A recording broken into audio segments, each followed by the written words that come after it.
नमस्कार. लीनाचे स्वयंपाकघरमध्ये मी लीना आपलं स्वागत करते. जर तुम्हाला सकाळच्या नाश्त्याला चटपटीत आणि पौष्टिक हवं असेल तर खमंग मसाल्यांनी दरवळणारी ही पालक पुरी तुम्ही नक्की ट्राय करून बघा. चला तर मग आजच्या या पौष्टिक रेसिपीला सुरुवात करूयात. पालक पुरी बनवण्यासाठी एक पालकची पेंडी घेतलेली आहे. पालक निवडताना फक्त पालकची पाने घ्यायचे, देठे घ्यायचे नाही आहेत. पालक निवडून झाल्यावर धुवून चाळणीमध्ये थोडा वेळ नितळत ठेवायचा आहे आणि मग मोठा मोठा चिरून घ्यायचा आहे.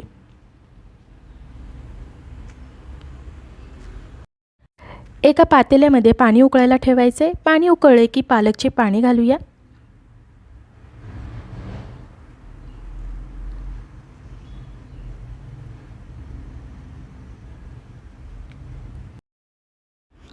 उलटण्याच्या साहाय्याने पालक पाण्यामध्ये घालूया. गॅस आच मोठी करून एक उकळी आली की पाणी आपण लगेचच उकळत्या पाण्यातून काढून थंड पाण्यामध्ये घालणार आहोत. या प्रोसेसला ब्लांच करणे असे म्हणतात. असा पालक उकडून घेतल्यामुळे त्याचा हिरवा रंग टिकून राहतो.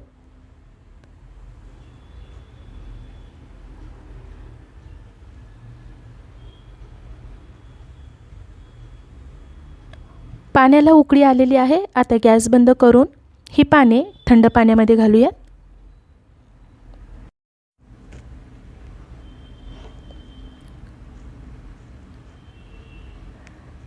सर्व पाने थंड पाण्यात घालून झाल्यानंतर लगेचच आपण ती बाहेर काढणार आहोत. शक्य होईल तेवढं पाणी याच्यातील निथळून घ्यायचं आहे. आता ही पाने मिक्सरच्या भांड्यामध्ये घालूया.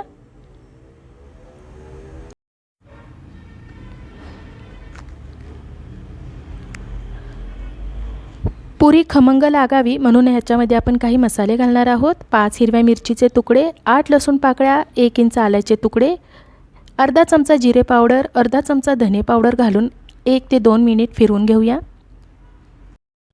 पुरी खमंग लागावी म्हणून थोडी कोथिंबीर कोवळ्या देठांसहित घालूया आणि छान मऊसूत प्युरी तयार करून घेऊयात. प्युरी आपली तयार झालेली आहे. ही बघा. आता आपण पुढची क्रिया करायला घेऊयात. परातीमध्ये 3 वाटी गव्हाचं पीठ चाळून घेतलेलं आहे. अर्धा टीस्पून हिंग, चवीनुसार मीठ घालून मिक्स करून घेऊया.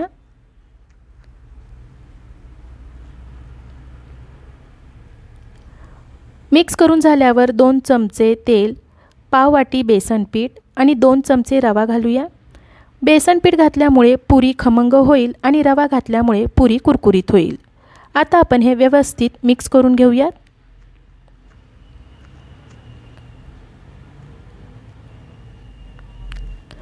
मिक्स करून झाल्यावर तयार केलेली प्युरी घालूयात. जर प्युरी जास्त वाटत असेल तर आवश्यकतेनुसार गव्हाचे पीठ घालू शकता.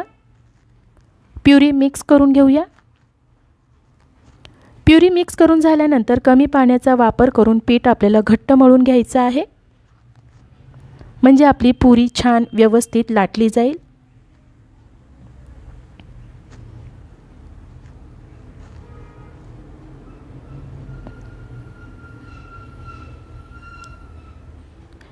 हे बघा, पीठ असं घट्ट मळून घ्यायचं आहे.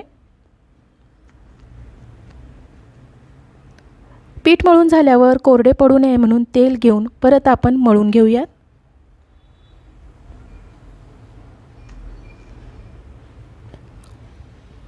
पुरी तयार करण्यासाठी पीठ आपलं तयार झाले. वेळ असेल तर झाकण ठेवून 10 ते 15 मिनिटे बाजूला भिजण्यासाठी ठेवू शकता.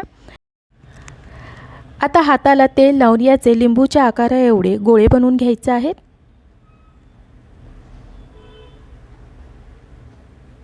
हे बघा, एवढे गोळे करून घ्यायचे आहेत.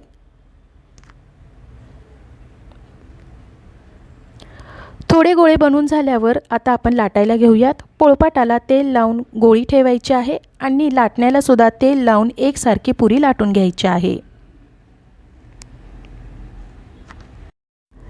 तेलावर पुरी लाटायला कठीण वाटत असेल तर सुक्या पिठावर पुरी लाटू शकता. पण पिठावर लाटलेली पुरी तळताना पीठ तेलामध्ये खाली तळाला बसून करपते आणि जसजशा आपण पुऱ्या तळत जाऊ तसतसं करपलेलं पीठ पुरीवर येते.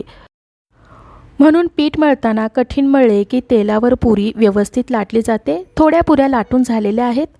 अगोदरच गॅसच्या मध्यम आचेवर तेल गरम करायला ठेवलेलं होतं.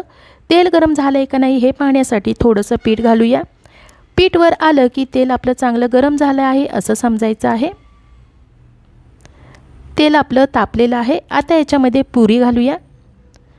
पुरी तळताना गॅसची आच मोठी हवी. तेल जर नीट तापलं नाही तर पुरी तेल खूप शोषून घेते. झाऱ्याच्या मदतीने पुरी आपण या पद्धतीने गोल गोल फिरवून घेऊयात. खालून पुरी हलका सोनेरी रंग आली की पलटून घ्यायची आहे आणि दुसरी बाजू पण छान हलका सोनेरी रंग येईपर्यंत तळून घ्यायची आहे.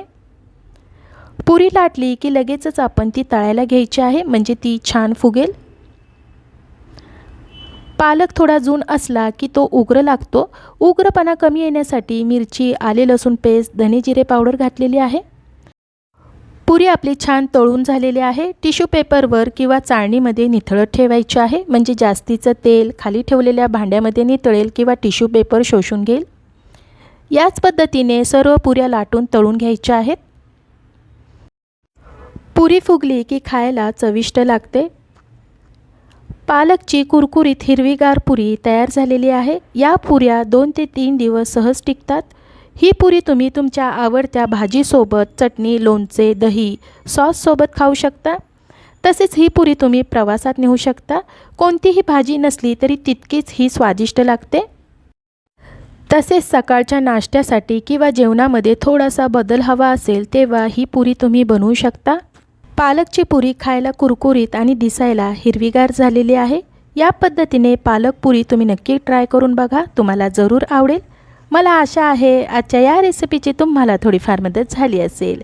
आजची ही रेसिपी तुम्हाला आवडली असेल तर लीनाचे स्वयंपाकघर या यूट्यूब चॅनलला लाईक, शेअर आणि सबस्क्राईब करायला विसरू नका. धन्यवाद.